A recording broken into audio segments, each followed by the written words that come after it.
교훈은 열방의 주제이심이라 감사합니다. 하나님의 말씀 창세기 13장 1절로부터 9절의 말씀입니다. 아브라함이 애굽에서 그와 그의 아내와 모든 소유와 롯과 함께 네겝으로 올라가니 아브라함에게 가축과 은과 금이 풍부하였더라. 그가 네겝에서부터 길을 떠나 베델에 이르며 베델과 아이 사이 고천에 장막 쳤던 곳에 이르니 그가 처음으로 제단을 쌓은 곳이라. 그가 거기서 여호와의 이름을 불렀더라. 아브라함의 일행 롯도 양과 소와 장막이 있으므로 그 땅이 그들이 동거하기에 넉넉하지 못하였으니 이는 그들의 소유가 많아서 동거할 수 없었음이라. 그러므로 아브라함의 가축의 목자와 롯의 가축의 목자가 서로 다투고 또 가나안 사람과 브리스 사람도 그 땅에 거주하였는지라. 아브라함이 롯에게 이르되 우리는 한 친족이라 나나 너나 내 목자나 내 목자나 서로 다투게 하지 말자. 내 앞에 온 땅이 있지 아니하냐. 나를 떠나가라. 내가 좌하면 나는 우하고 내가 우하면 나는 좌하리라. 아멘.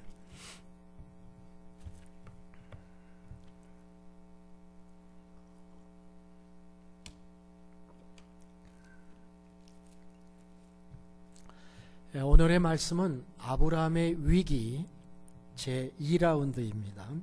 지난 주일에 아브라함의 첫 번째 위기였던 기근의 문제, 그것이 출발점이었었죠.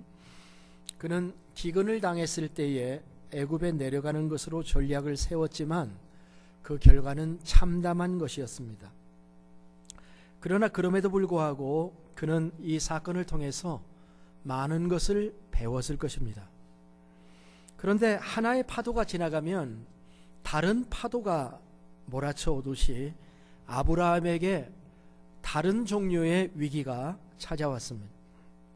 놀랍게도 내부적인 문제였습니다. 가족 안에서 문제가 생겼어요. 애굽에서 돌아오자마자 롯과의 문제가 발생하게 됩니다. 오늘은 이 이야기를 통해서 인생에 대한 교훈을 받고자 합니다.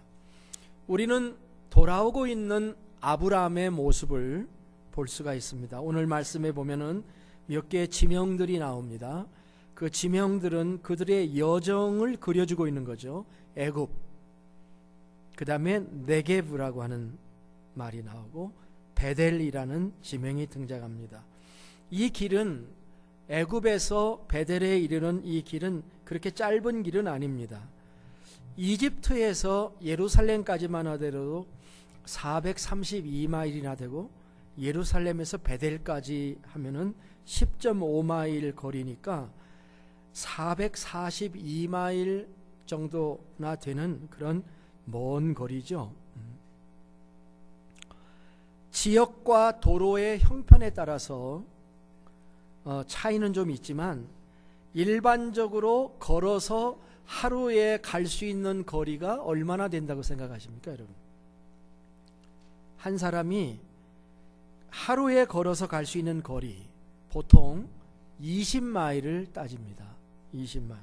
그런데 양과 소와 같은 짐승들과 텐트까지 가지고 다니는 그런 여행이라고 한다면 훨씬 느리게 될 것임이 틀림이 없습니다. 그래서 절반의 속도로 이동을 했다고 한다면 적어도 한 달 반 정도는 걸렸을 것이라고 생각을 해보는 거예요. 가는데 한 달, 오는데 한 달 반. 그래서 또 거기 머무르는데 몇 개월, 아마 계절이 바뀌고 기근도 다 사라지고 다시 돌아오고 있었다, 이렇게 볼 수가 있을 것입니다. 네겝은 사막입니다. 원래 네겝이라고 하는 히브리어는 남쪽, 그 다음에 황무지를 의미하는 거예요. 이 네겝 사막은 이스라엘 지도를 보면은 이스라엘의 동남부의 사막으로서 이스라엘 땅의 거의 절반을 차지합니다. 그곳의 중심 도시가 브엘세바예요.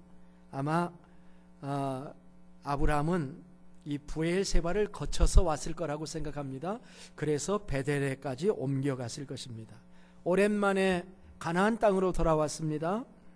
그리고 처음 하나님께서 여기다 라고 말씀하셨던 그 베델에 도착을 하게 됩니다. 다시 처음의 자리로 돌아오게 되는 것입니다.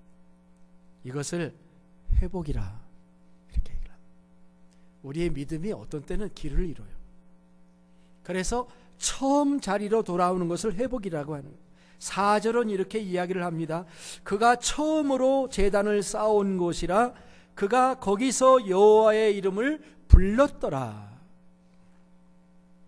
무너졌던 제단을 다시 세우고 그곳에서 하나님을 예배합니다. 예배의 회복. 여러분, 무엇보다도 우리가 주님 앞에 드리는 예배 회복이 굉장히 중요한 것입니다. 우리의 믿음이 소성하려면, 우리의 믿음이 깨어나려면 예배가 회복되어야 되는 것입니다. 하나님의 이름을 부르는 것은 찬송이고 또 하나님의 이름을 부르는 것은 기도라고도 할 수 있습니다. 회개 기도를 하나님께 드렸을 겁니다. 하나님, 망했던 나를 살려주신 구원자이신 하나님 참 감사합니다. 아마 아브라함이 오늘날 찬송가를 가지고 있었더라면 이런 노래를 불렀을 것 같더라고요. 어떤 노래일까요? 죽음의 길을 벗어나서 예수께로 나옵니다. 영원한 집을 바라보고 주께로 옵니다. 멸망의 포구 헤어나와 평화의 나라 다다라서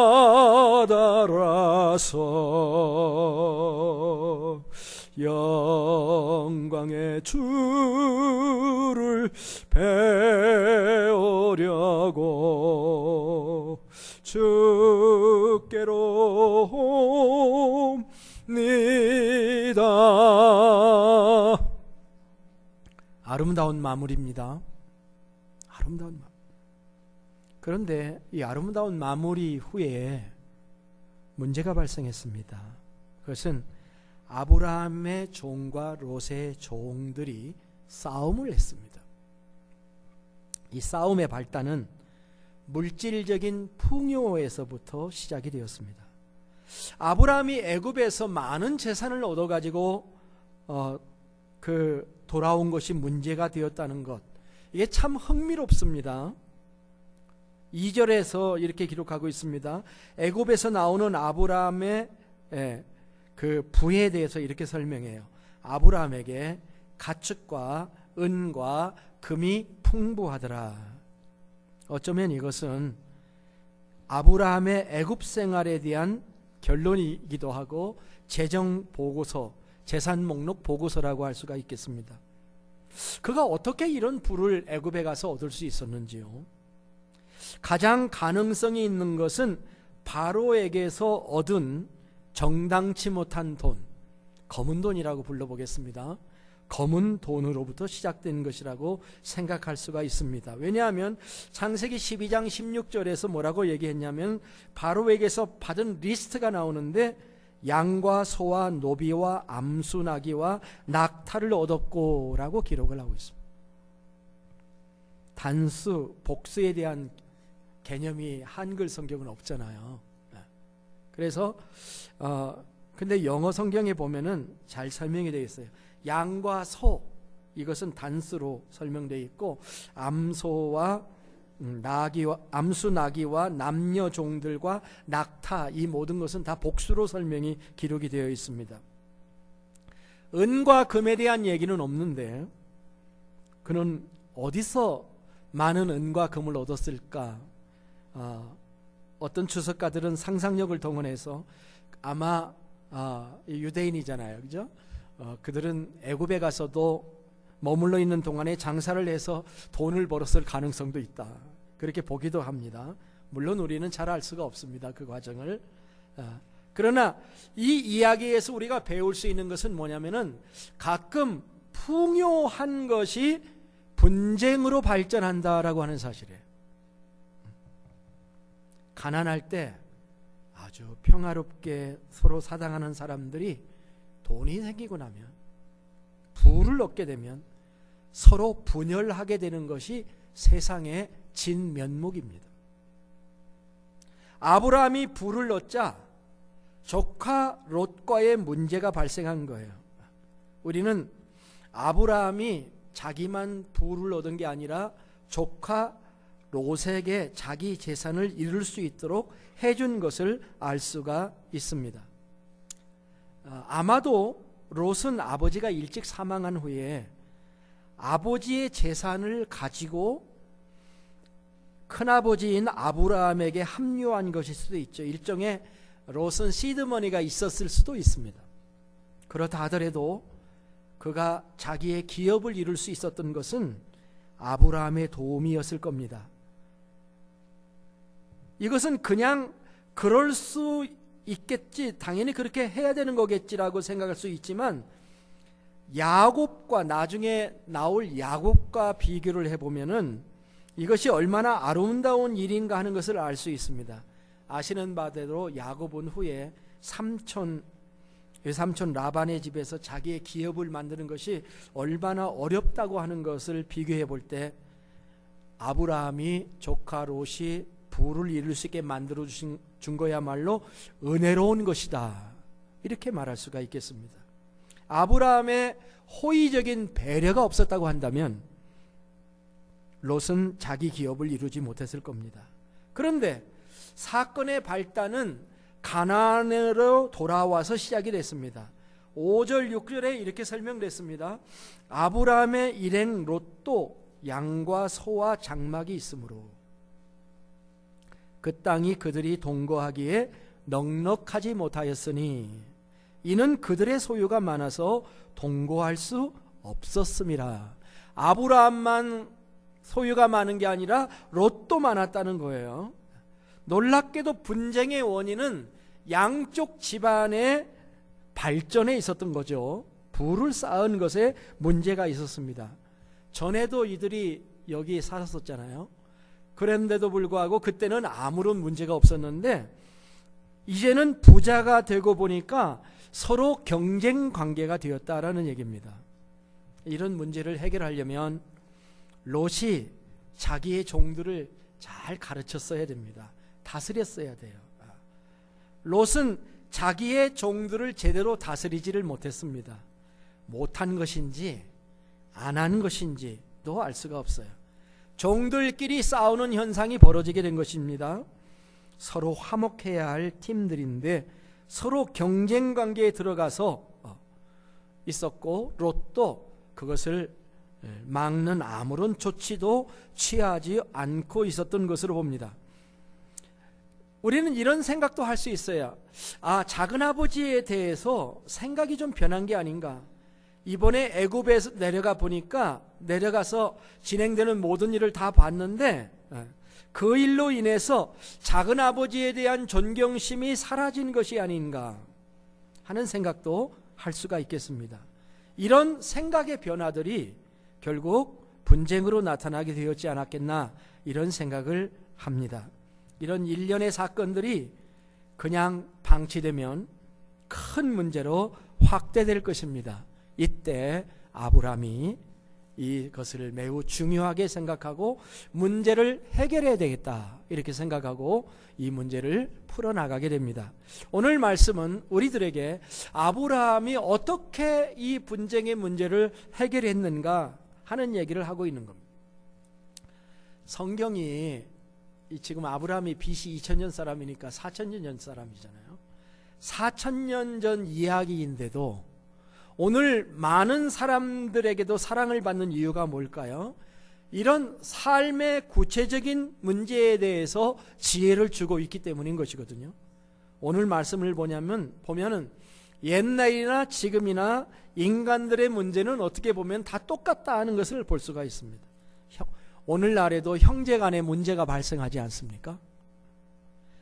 이때 아브라함이 이 문제를 어떻게 다루고 있는가 하는 것을 통해서 우리는 중요한 교훈을 받을 수가 있습니다. 적어도 4가지 개념들을 가지고 이 문제를 해결해 나가고 있는데요. 첫 번째 개념이 뭐냐면 이방인의 존재에 대한 언급이 나온다는 것입니다. 자, 오늘 7절을 보겠습니다. 그러므로 아브라함의 가축의 목자와 롯의 가축의 목자가 서로 다투고 또 가나안 사람과 브리스 사람도 그 땅에 거주하였는지라. 따라서 해볼까요? 가나안 사람과 브리스 사람도 그 땅에 거주하였는지라. 자, 이 말씀이 창세기를 기록한 저자의 눈인지 아브라함의 눈인지 잘 설명은 안 돼 있어요. 어쩌면 둘 다의 눈일 수가 있습니다. 우리는 형제지간에 싸울 때에 문제를 보지 말고 주의를 바라다 봐야 됩니다. 아브라함이 사는 땅에 다른 민족들이 살고 있어요. 가나안 사람이 살고 있고 브리스 사람이 살고 있습니다. 원주민들이 쳐다보고 있어요. 그런데 멀리서 이사 오고 이민 온 사람들끼리 서로 싸우고 얼굴을 붉힌다고 하는 것은 있을 수 없는 일이다. 이방인들이 보고 있다는 거예요. 저들의 시선이 있다는 것입니다. 지금도 마찬가지죠. 세상은 우리를 바라다보고 있는 거죠. 세상은 그리스도인들을 바라다보고 있습니다. 우리는 저들에게 착한 행실을 해서 살아계신 하나님께 영광을 받으시게 해야 될 하나님의 백성들입니다. 이방인의 눈을 의식해야 된다는 것이죠. 우리도 선택받은 하나님의 백성들이라고 하는 것입니다. 두 번째, 아브라함은 이렇게 얘기합니다. 우리는 한 족속 친족이니라고 얘기해요. 우리가 누구냐 하는 것에 대해서 인식하고 있습니다. 너와 내가 누구냐. 8절에 아브라함이 롯에게 이르되 우리는 한 친족이라 나나 너나 내 목자나 네 목자나 서로 다투게 하지 말자. We are brothers. 영어 성경에 보면은 그렇게 나와 있습니다. 아브라함은 서로 다투지 않아야 될 이유 근거로 우리는 적이 아니라 우리는 한 형제다라고 하는 형제애를 설명합니다. 그렇기 때문에 다투지 말고 너와 나도 다투지 말고 내 종과 네 종도 일꾼들도 목자들끼리도 다투게 하지 말자. 그렇게 얘기를 하고 있는 것입니다. 여기에 두 가지 원리가 있습니다. 하나는 뭐냐면 우리는 형제다는 말이죠.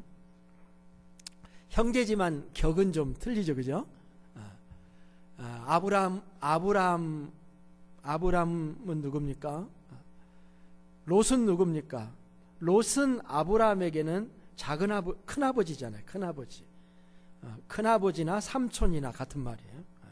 그래서 롯하고 아브라함하고는 격은 다르지만 아브라함은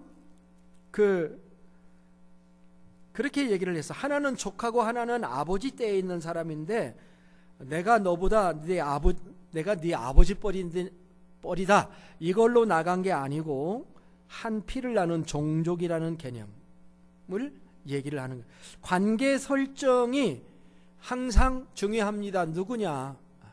당신은 누구냐? 내 형제자매다. 그리스도 안에서 형제자매다. 이것이 설정이 된다고 한다면 관계만 좋으면 해결될 문제도 관계가 멀어지면 온갖 이유를 들어서 비판을 하게 되는 것이지 않습니까? 내가 너한테 아버지 뻘인데 네가 이러냐? 이렇게 얘기하지 않고 우리는 한 친족 아니냐? 이렇게 지금 권위를 가지고 누르는 것이 아니고 오히려 동등하게 우리는 한 친족이라 이렇게 말씀을 하고 있습니다. 또 하나는 우리가 해결하자 하는 그런 개념이 들어있습니다. 적극적인 개념이죠. 상황에 끌려가지 말고 끌고 가자고 하는 것입니다. 사실 둘이 마음을 같이 해서 해결하자고 하면 문제는 사라지는 것이에요. 그러나 서로 책임을 회피하게 되면 이 분쟁은 더욱 격해지게 될 것입니다. 형제 간의 분쟁의 문제는 시대를 초월해서 나타나는 문제인 것이죠. 신약 성경에도 보면은 분쟁의 문제가 아주 많이 발생했습니다. 심지어는 신약 성경에는 그리스도인들끼리 세상 법정에다가 고소까지 하였습니다. 그럴 때 사도 바울은 고린도전서 1장에서는 뭐라고 얘기하냐면은 주님의 십자가를 본받아라 그렇게 얘기를 했어요. 죽으라고 말했어요. 주님이 우리를 위해 죽으셨는데 너희들 죽어야 된다 이렇게 말씀을 하셨죠. 1장에서는. 그리고 6장에 가보면은 성도가 세상을 판단할 것을 너희가 알지 못하느냐? 세상도 너희에게 판단을 받겠거든 지극히 작은 일 판단하기를 감당치 못하겠느냐고 책망을 해요. 또 뭐라고 말씀하시냐면 너희가 피차 고발함으로 너희 가운데 이미 뚜렷한 허물이 있다. 차라리 불의를 당하는 게 낫지 않느냐? 차라리 속는 게 낫지 않느냐? 그렇게 말씀을 하였던 것이죠. 자, 세상에 가지고 가지 말고 어떻게 돼가는지 보지 말고 우리가 해결하자 이렇게 얘기를 하고 있는 거예요. 그 다음에 아브라함이 우리에게 주신 말씀이 뭐냐면 내 앞에 온 땅이 있지 아니하냐 하는 것입니다. 제가 말씀을 준비하면서 그림 하나를 이렇게 연상해서 보게 되었는데 아브라함이 조카 롯을 데리고 산 위에 올라가 가지고요 계곡이 앞에 흐르고 있고 넓은 평야가 있는 걸 보면서 이렇게 얘기하는 장면이 있는 사진이 하나 있더라고요. 뭐예요? 네 앞에 온 땅이 있지 아니하냐 그러는 거예요 지금. 자, 이방인들이 보고 있다는 얘기를 했고 우리는 한 형제가 아니냐 하는 얘기를 한 다음에 네 앞에 온 땅이 있다라고 얘기를 하는 시선을 넓혀주는 얘기예요. 사람이 어떤 한 가지 일에 너무 꽂혀버리면은 꽂혔다 한 곳에 그냥 빠져서 함몰되어 있다 혹은 빠져 있다 이렇게 되면은요 다른 게 하나도 안 보이는 거예요. 다른 게 하나도 안 보여요. 그럴 때 환경을 잠깐 벗어나서 눈을 들어 온 사방을 보게 할 수 있다면 그 눈을 가질 수 있다면 문제 해결이 시작이 되는 거거든요. 그런 점에서 아브라함은 상당히 깨인 사람이었어요. 그는 여행을 많이 다닌 사람이었잖아요. 갈대아 우르에서 하란에서 가나안 땅에서 애굽까지 또 갔다가 모든 도시들을 보고 섭렵한 사람입니다. 그 사이 재산이 불어났습니다. 그렇지만 땅은 제한되어 있어요. 그 땅에는 물과 풀들이 제한되어 있었습니다. 계속 이동하며 가축을 키워야 하는데 지역에 한계가 있었습니다. 분쟁이 생긴 것입니다. 놀랍게도 아브라함은 롯을 책망하지 않았습니다. 삼촌으로서 작은 아버지로서의 권위를 내세우지 않았습니다. 대신 실제적인 해결 방법을 찾습니다. 책임 추궁이나 책망을 하지 않고 내 가축을 먹인 다음에 네 가축을 먹어야지 내가 삼촌인데 우리 양 먼저 먹이고 먹으라 이렇게 얘기하지 않습니다. 그 대신 뭐라고 말씀하냐면 떠나라 독립하라고 얘기를 합니다. 네 앞에 온 땅이 있지 않느냐 그렇게 말씀합니다. 이건 절대적으로 부정적인 권면이 아니고 긍정적인 말씀입니다. 이제 너도 규모가 커졌고 나이도 들었으니 독립할 때가 되지 않았느냐. 더욱이 너의 주변에는 네가 스스로 살아갈 만한 공간과 환경이 널려 있지 널려 있지 않느냐. Time to leave. 떠나갈 때가 되었다. 이렇게 판단을 한 것입니다. 이것이야말로 관대한 배려라고 볼 수가 있습니다. 아까도 말했지만 야곱을 생각해 보십시오. 야곱의 그 외삼촌이었던 그 라반을 생각해 보시면 압니다. 라반은 조카를 20년 동안 붙잡고 있었어요. 그러면서도 그 조카가 기업을 이루는 것에 굉장히 신경을 쓰며 할 수 있는 대로 못 갖게 만들었던 그 기록을 우리가 알 수 있죠. 그러나 지금 아브라함은 조카 롯이 자기의 기업을 이룰 수 있는 기회를 주고 있습니다. 이것이 배려입니다. 사랑의 배려를 하고 있는 것입니다. 그러면서 아주 중요한 법칙 하나를 아브라함이 말합니다. 아브라함이 롯에게 뭐라고 말하냐면 네가 좌하면 나는 우하겠고 네가 우하면 내가 좌하겠다고 하는, 이건 다른 걸로 얘기하면 선택권을 준 것입니다. 선택권. 어떤 사람은 이 떠나라고 했으니까 내쫓은 거 아니냐 이렇게 생각할 수도 있겠습니다만은 아닙니다. 유목민들은 어차피 한 자리에 딱 있지 않고 움직여야 됩니다. 그래서 조금씩 이동하며 살아요. 그러니까 내가 이동하기 전에 네가 먼저 이동해서 너 보기에 좋은 곳으로 떠나라 이렇게 얘기를 합니다. 네가 만일 그곳을 차지하면 나는 다른 곳을 찾겠다. 그런 말씀이니까 이것은 철저하게 선택권을 준 것이고 양보한 것입니다. 자, 삼촌이 이렇게 얘기하면 롯이 어떻게 대답을 했어야 할까요? 우리는 롯의 미숙함을 생각해 봅니다. 만일 롯이 이렇게 얘기하면 어떨까요? 아닙니다, 삼촌.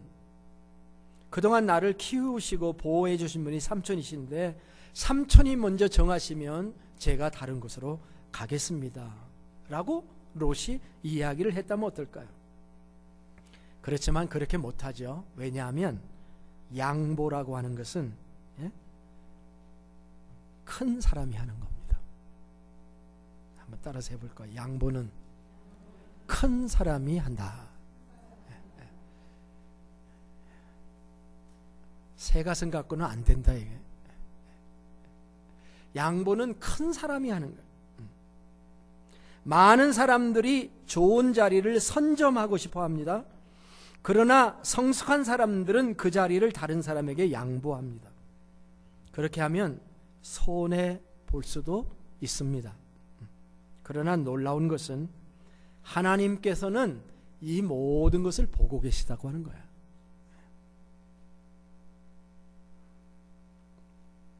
만일 우리가 무언가를 양보해서 손해를 입게 되었다고 한다면 하나님이 그것을 분명히 보상해 주십니다.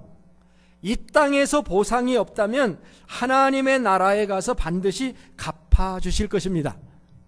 그러니까 손해를 보고 양보를 하십시오.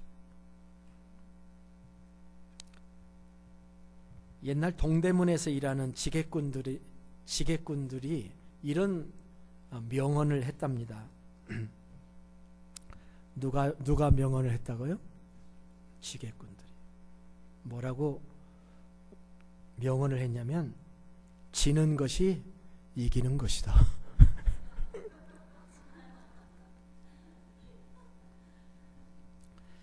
다른 사람과 함께 살아간다고 하는 것은 다른 사람을 배려한다는 것입니다. 양보의 미덕은 아름다운 전통입니다. 배려가 없는 자신의 이익만을 지키기 위해 끝까지 투쟁하는 것은 얻는 것보다 잃을 것이 많을 겁니다. 그리스도인은 분쟁 없이 평화롭게 살아야 합니다. 그리고 문제를 발견했을 때 아브라함과 같이 그 분쟁이 다시 일어나지 않도록 양보하고 배려하는 것이 필요합니다. 자동차를 운전할 때도요, 배려해야 됩니다. 가끔 어떤 차들은 너무 무례할 때가 있습니다. 그럴 때 입에서 뭐가 나와요? 뭔가 나옵니다. 그리고 뒤를 버리고 싶은 그런 그 생각이 막 들 때가 있습니다. 저도 그렇더라고요. 그래서 제 아내한테 이걸 들이받아?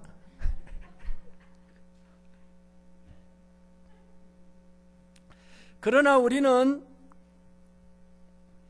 보다 성숙한 사람이 되었으면 합니다. 좀 늦게 간다고 큰 문제가 있는 것도 아니라는 것을 우리는 모두 잘 알고 있습니다. 가장 가까운 사람에게 여러분의 성숙함을 보여주시기를 바랍니다. 가족들에게 보여줘야 돼요. 가족들에게 우리의 이기심이 들통나지 않았으면 좋겠습니다. 가족들이 나를 신뢰하지 않고 존경하지 않는 듯한 언사를 한다 해도 즉각적으로 반응하지 말고 한 템포를 낮추면서 그 배우자가 나와 함께 살아온 날들을, 헌신한 날들을 감사하고 양보하고 배려해 보세요. 당신이 좌하면 내가 우하겠습니다. 그러면서 말입니다. 어느 날 버스 기사와 승객이 시비가 붙었다고 합니다. 두 사람은 모두 40대 중반으로 나이가 비슷했습니다. 아주 큰 소리를 지르면서 욕을 막 해대면서 싸우다가 이제 승객이 내려야 될 거예요. 내려야 될 때가 왔잖아요. 내리면서 싸움의 끝을 알리는 한마디 말을 하고 내립니다. 뭐라고 얘기를 했냐면은, 넌 평생 버스 기사나 해라 짜식아. 그렇게 하고 내렸어요. 그러니까 그 내리는 사람한테 기사가 뭐라고 대답했냐면, 그래 넌 평생 버스나 타고 다녀라.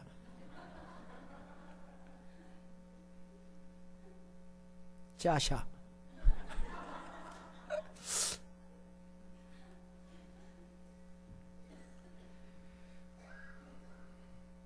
제 집 그 거실에 제 책상 있는 앞에 이렇게 조그마한 노트를 하나 이렇게 해서 붙여놨습니다.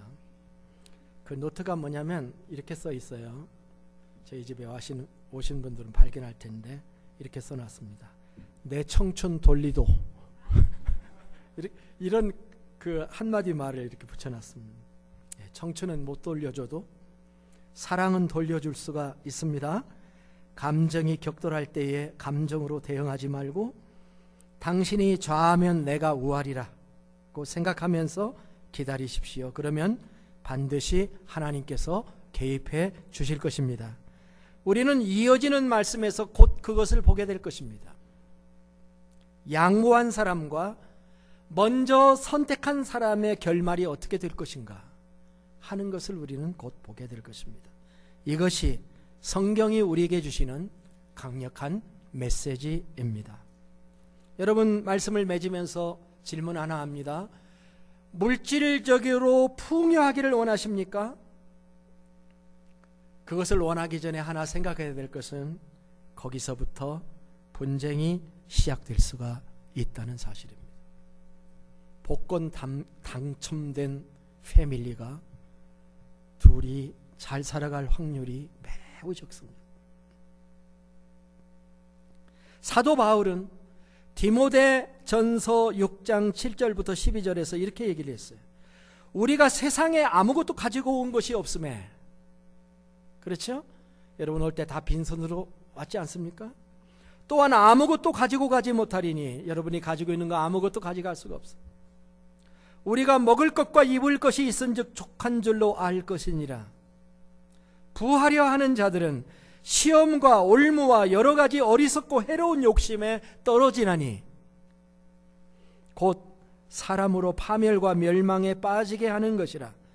돈을 사랑함이 일만하게 뿌리가 되나니 이것을 탐내는 자들은 미혹을 받아 믿음에서 떠나 많은 근심으로써 자기를 찔렀도다. 오직 너 하나님의 사람아, 이것들을 피하고 의와 경건과 믿음과 사랑과 인내와 온유를 따르라. 믿음의 선한 싸움을 싸우라. 영생을 취하라. 이를 위하여 내가 부르심을 받았고 많은 증인 앞에서 선한 증언을 하였도다라고 얘기합니다. 사랑하는 성도 여러분, 우리가 인간이기 때문에 때로는 분쟁 관계에 들어 있을 수가 있습니다. 그럴 때 오늘의 말씀을 기억하고 빠져나와야 됩니다. 우리가 그리스도인이라는 사실을 기억하십시오. 불신자들이 보고 있다는 사실을 기억해야 됩니다. 우리가 한 형제라고 하는 것을 기억해야 됩니다. 문제 자체만 보지 말고 더 넓은 시야를 가지고 양보하고 장애물을 치워주고 그리고 그가 하는 일을 하게 해줍니다. 이것이 승리의 접경인 줄로 믿습니다. 그러면 하나님이 개입해 주실 것입니다. 기도하겠습니다. 하나님 아버지, 4000년 전에 살았던 아브라함과 롯의 이야기가 우리와 상관없는 먼 이야기가 아니라는 사실을 가르쳐 주시니 참으로 감사합니다. 내가 돌봐야 할 사람들, 나와 만나는 사람들과 바른 관계를 가지고 용납하고 배려하며 그리고 양보하는 삶을 살 수 있도록 도와주시옵소서. 예수님의 존귀하신 이름으로 기도드립니다. 아멘. 다 함께 일어나셔서 찬송가 347장을 부르십니다.